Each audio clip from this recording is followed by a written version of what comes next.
બોટાદ જિલ્લાના લાઠીદળ સાંગાવદર ગામ વચ્ચે નદીમાં ઇકો કાર તણાવનો મામલો। બંને મૃતકોને પીએમ અર્થે બોટાદની સોનાવાલા હોસ્પિટલ ખાતે ખસેડાયા। લાઠીદળ સાંગાવદર ગામ વચ્ચે નદીમાં ઇકો કાર તણાવનો મામલો। બંને મૃતદેહોને પીએમ અર્થે બોટાદની સોનાવાલા હોસ્પિટલ ખાતે ખસેડાયા। ગઈકાલ સાંજ સુધીમાં 9 પૈકી 5 વ્યક્તિઓ ગાયબ હતા। 2 વ્યક્તિનો આબાદ બચાવ, જ્યારે 2 વ્યક્તિના મૃતદેહ મળ્યા હતા। આજે વધુ 2 મૃતદેહો મળી આવ્યા છે। એનડીઆરએફની ટીમ દ્વારા પાણીના ઊંડાણમાં શોધખોળ હાથ ધરાતા વધુ 2 વ્યક્તિના મૃતદેહો મળ્યા। હજુ પણ 3 વ્યક્તિ લાપતા। બંને મૃતદેહોને પીએમ અર્થે બોટાદની સોનાવાલા હોસ્પિટલ ખાતે ખસેડાયા। ઇકો કારમાં કુલ 9 લોકો હતા, જેમાં 2 નો બચાવ થયો હતો, જ્યારે 4 મૃતદેહો મળી આવ્યા છે અને 3 લોકો લાપતા છે, તેની શોધખોળ શરૂ। ન્યૂઝ 9 ગુજરાતી, લાઠીદળ।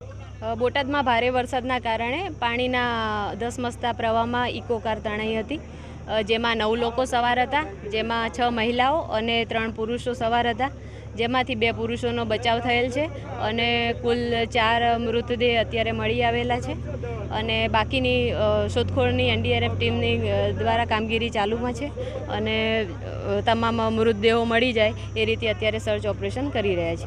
અત્યારે 3 લોકો લાપતા છે।